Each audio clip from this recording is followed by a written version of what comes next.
함께 예배하는 우리 집, 믿음으로 세우는 가정. 안녕하세요.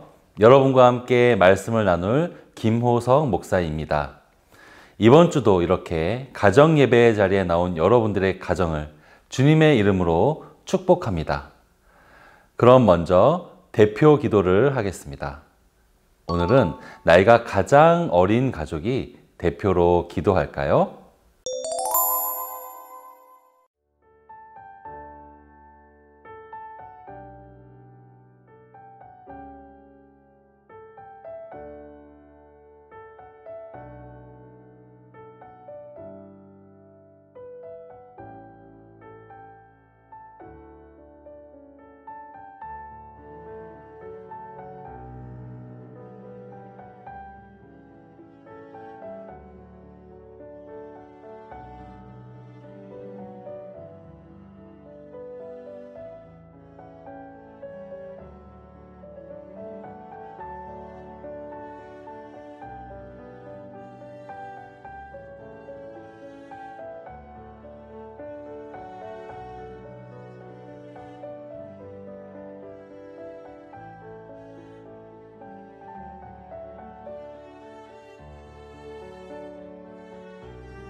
이제 함께 주님을 찬양하겠습니다.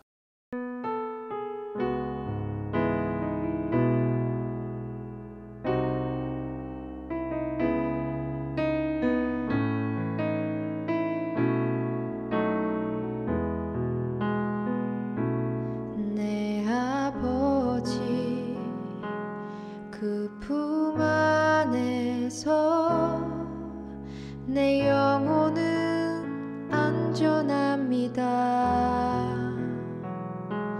주 손길로 내 삶을 안으시니 그 평강이 나를 덮습니다. 내 아버지 그 품 안에서 내 영혼은 안전합니다. 주 손길로 내 삶을 안으시니 그 평강이 나를 덮습니다. 나 비록 넘어지며 흔들리지만 주 내 안에 거하며 나를 붙드시니 내 생각을 주께로 돌리고 주시는 평강의 옷을 입습니다. 주 약속 안에서 내 영혼 평안해. 내 뜻보다 크신 주님의 계획 나 신뢰해. 두려움 다 내려놓고 주님만 의지해. 주 안에서 내 영혼 안전합니다.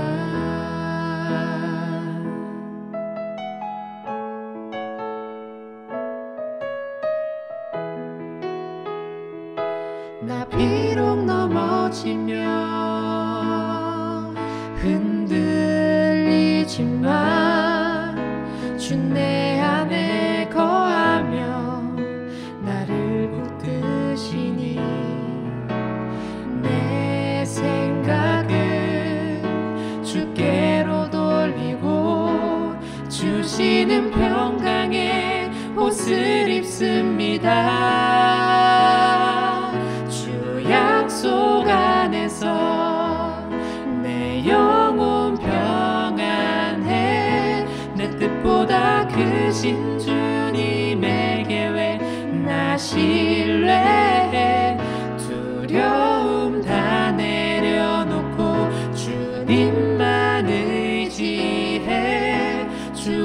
안에서 내 영혼 안전합니다. 주 약속 안에서 내 영혼 평안해. 내 뜻보다 크신 주님의 계획 나 신뢰해. 두려움 다 내려놓고 주님만 의지해. 주 안에서 내 영혼 안전합니다.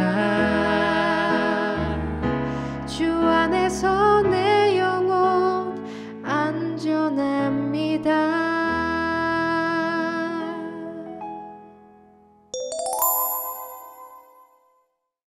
이제 하나님의 말씀을 살펴보겠습니다.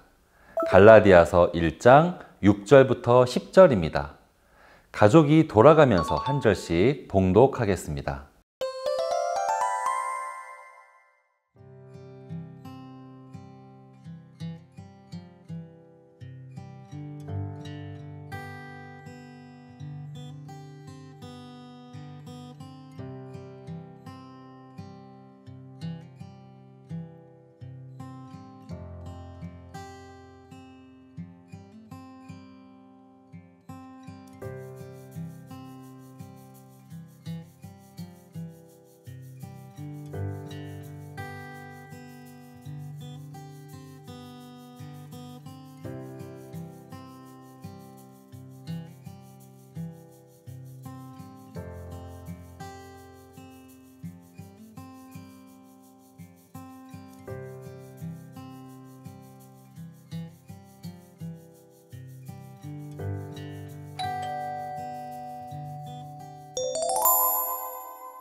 사랑하는 서문가족 여러분, 여러분은 누군가에게 마음을 담아서 편지를 써보신 적이 있으신가요? 마음을 담는다는 것은 사랑이나 호감 같은 긍정적인 마음을 담을 수도 있겠지만 불만이나 속상함, 그런 부정적인 마음을 담을 수도 있겠죠. 아마 부모님 세대는 편지를 많이 주고받았던 경험이 있으실 텐데요. 우리 자녀들 세대는 아마 손편지의 경험은 많지 않았을 거라 생각해요. 꼭 손편지가 아니더라도 카카오톡이나 인스타 DM을 통해 내 마음을 전달해 본 경험은 있을 거라고 생각해요. 저도 그런 경험이 많이 있어요. 저의 경우에는 마음을 자세히 전달해야 할 때는 주로 이메일을 사용하는 것 같아요. 손편지는 전달하기가 어렵고 그렇다고 카톡이나 DM으로는 긴 내용을 전달하기에 적절하지 않기 때문이죠. 이메일의 장점은 주고받은 내용이 몇 년이 지나도 일목요연하게 보관이 된다는 것이에요. 그래서 가끔 제가 보내거나 받았던 옛날 이메일을 보게 될 때가 있는데 그게 글이기는 하지만 글 자체에서 당시에 내가 가졌던 감정들이 묻어나올 때가 있지요. 감정이 느껴지는 것이에요. 우리가 오늘부터 보게 될 갈라디아서는 사도 바울이 갈라디아 교회에 보낸 편지입니다. 바울이 쓴 편지들이 신약 성경에 많이 있는데 성경을 읽으면서 느끼는 것은 어떤 편지는 담담한 감정으로 썼다면 어떤 편지는 격렬한 마음으로 썼다는 거예요. 그런데 이 갈라디아서 편지의 특징은 사도 바울의 격한 감정이 그대로 묻어 있어요. 그 감정을 하나로만 표현하기는 어렵겠지만 아마도 속상함, 걱정, 분노 같은 그런 감정들이 섞여 있어요. 왜일까요? 바울은 자기가 세운 그런 사랑하는 갈라디아 교회에 왜 이런 마음으로 편지를 쓰고 있을까요? 그 이유는요, 갈라디아 교인들의 그 연약한 믿음을 흔들려고 하는 사람들이 있었기 때문이에요. 그리고 갈라디아 교인들은 그 꼬임에 넘어갈 것 같은 그런 상황이기 때문이죠. 제가 고등부를 지금 3년째 가르치고 있는데 우리 고등부 친구들이 제가 가르친 내용과 정반대되는 이단에 넘어가려고 한다면 저도 아마 비슷한 마음을 가질 것 같아요. 그래서 바울은 그런 마음으로 갈라디아서를 보낸 것이지요. 갈라디아서 1장 6절에 이렇게 되어 있어요. 속히 떠나 다른 복음을 따르는 것을 내가 이상하게 여기노라 라고 말하죠. 갈라디아 교인들이 다른 복음을 따르려고 하는 것이 너무 속이 상한 것이에요. 그런데 그 이유가 있어요. 7절에 보니까 이렇게 되어 있죠. 어떤 사람들이 너희를 교란하여 그리스도의 복음을 변하게 하려 함이라. 그러니까 어떤 잘못된 가르침을 퍼뜨리는 사람들이 갈라디아 교회에 침투해서 그들을 헷갈리게 하는 것이죠. 그러면 그 내용이 무엇이었을까요? 앞으로 갈라디아서를 보면 계속 나오겠지만 그 핵심 내용도 6절 앞부분에서 찾을 수가 있어요. 그리스도의 은혜로 너희를 부르신 이를. 바울이 원래 가르친 그런 복음의 내용은 우리가 구원을 받은 것이 그리스도의 은혜 때문이라는 것이에요. 그러면 가짜 복음의 내용은 뭐겠어요? 그리스도의 은혜만으로 너희들이 구원받는 것은 아니라는 것이겠죠. 은혜가 그럼 뭘까요? 은혜는 다른 말로 바꾸면 선물이라고 할 수 있어요. 여러분 만약에 여러분이 1시간 시급이 10,000원인 곳에서 아르바이트를 했다고 합시다. 그런데 여러분이 10시간 일해서 10만 원을 받았다면 그 10만 원이 선물일까요? 아닐까요? 그건 아니죠. 그것은 선물이 아니라 대가입니다. 내가 그것을 얻기 위해 일을 했으니까요. 그런데 만약에 여러분이 사장님에게 시급 외에 10만 원을 추가로 더 받았다면 그 추가로 받은 10만 원은 선물일까요? 아닐까요? 그거는 선물입니다. 그것을 위해서 내가 한 것이 없으니까요.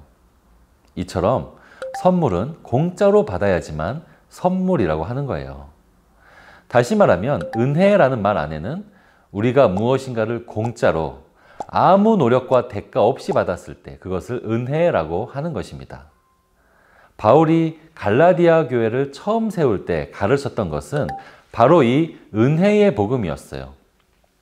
갈라디아 교인들은 이방인들이고 하나님을 전혀 믿지 않았던 사람들이에요. 그런데 그들이 이제 예수를 믿기 시작했는데 그들이 구원받는데 그 이상 뭔가를 더 하지 않아도 된다는 것을 바울은 가르친 거죠. 그들은 구원받기 위해서 할례를 받아야 하는 것도 아니고요. 교회에 헌금을 많이 해야 되는 것도 아니고 다른 종교들처럼 뭔가 지극정성을 바쳐야 하는 것도 아니에요. 유대인들처럼 수백 가지 되는 율법을 일일이 다 지켜야 되는 것도 아니라는 것이에요. 그냥 공짜로 주어진 그 구원을 주신 예수님을 믿고 감사하면 되는 것이죠. 그런데 어느 날 그렇게 가르치지 않는 사람들이 나타나기 시작했어요. 구원을 받으려면 율법을 지켜야지. 구약 성경도 많이 외워야 되지 않겠어? 율법도 다 지켜야지. 이렇게 가르치기 시작했어요. 그 말을 듣자 갈라디아 교인들은 불안해졌겠죠. 정말 우리가 구원을 받지 못한 것일까? 구원을 받기 위해서는 저 사람들 말처럼 뭔가 열심히 해야 되는 것일까? 이렇게 생각하기 시작한 것이에요. 이것은요, 하나님의 뜻을 심각하게 어긋난 잘못된 생각인 거죠. 우리를 사랑하셔서 예수님이 십자가에 못 박히시면서까지 공짜로 주신 그 은혜의 구원을 너무나 싸구려로 만들어버리는 생각이 아니겠어요. 만약에 여러분이 너무나 소중한 친구에게 1년 동안 돈을 모아서 값진 선물을 주었어요. 그런데 그 친구가 감사한 마음을 가지면 충분한데 거기서 1,000원짜리 몇 개를 여러분에게 주려고 한다면 마음이 어떨까요? 너무나 서운하지 않겠어요? 여러분, 하나님이 우리에게 주신 사랑은 값없이 주신 은혜라는 사실을 기억해야 합니다. 그런데 우리는 때때로 이 하나님과의 관계를 이 갈라디아 교인들처럼 오해하는 경우가 많아요. 내가 조금 뭔가를 잘했을 때는 하나님이 나를 더 사랑해 주실 거라 생각하고, 반대로 내가 스스로에게 자신이 없거나 떳떳하지 못할 때는 하나님도 나를 멀리 하실 거라 생각하시는 것이죠. 그건 그렇지가 않아요. 만약에 우리가 하나님의 하인이라면 그런 생각이 맞을지 모르겠어요. 그러나 하나님은 우리를 자녀로 부르셨어요. 우리는 예수 그리스도의 십자가로 인해서 하나님의 아들, 딸이 되었어요. 아들, 딸은요, 부모가 물론 뭐든지 잘하고 모범적으로 살기를 바라긴 하겠지만 그것 때문에 자녀를 더 사랑하거나 덜 사랑하는 그런 관계가 아니에요. 그게 하나님이 우리를 바라보시는 시야이죠. 우리 이 사실을 꼭 기억합시다. 값없이 받은 은혜, 값없이 받은 구원을 늘 붙들고 살아가는 서문의 모든 가정 되기를 주님의 이름으로 축복합니다. 이제 두 가지 질문으로 나누어 봅시다. 첫 번째, 갈라디아 교인들이 오해했던 복음과 바울이 전한 복음은 어떤 차이가 있었을까요? 두 번째, 우리도 때로는 갈라디아 교인들과 같은 오해를 하는 경우는 없었나요?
서로의 생각을 잘 나누셨나요?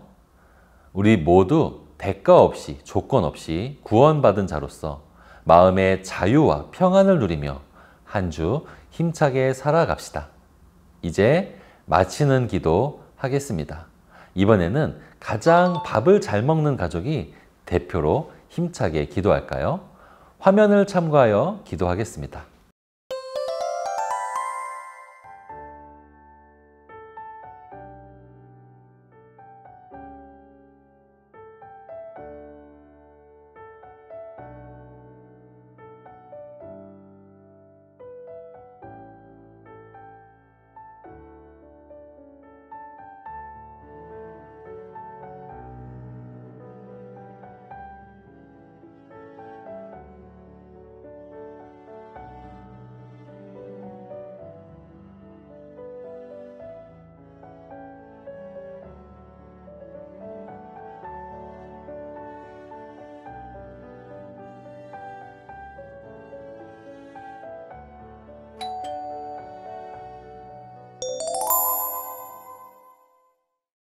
자, 그럼 이제 예수님께서 가르쳐 주신 기도를 온 가족이 함께 하면서 가정 예배를 마치겠습니다.